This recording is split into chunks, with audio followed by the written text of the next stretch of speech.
কিনা আপনারা দুর্নীতিমুক্ত কালীগঞ্জ অধিকারী চাই, চান কিনা আপনারা তরুণদের কর্মসংস্থান চাই, চান কিনা আপনারা নারীদের পুনর্বাসন চাই, চান কিনা আপনারা চাঁদা মুক্ত কালীগঞ্জ অধিকারী চাই, চান কিনা কেসিকা মুক্ত মাদক মুক্ত কালীগঞ্জ অধিকারী চাই, চান কিনা যারা চান দু হাত তুলে দেখা নির্বাচনে বিজয় না হওয়া পর্যন্ত আমরা ঘরে ফিরব না।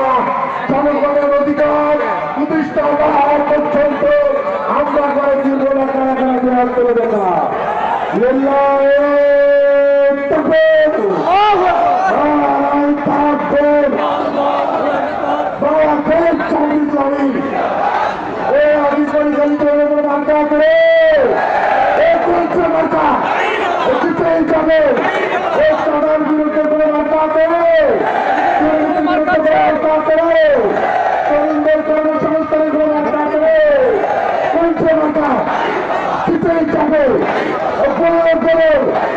সবাই মিলে ধন্যবাদ।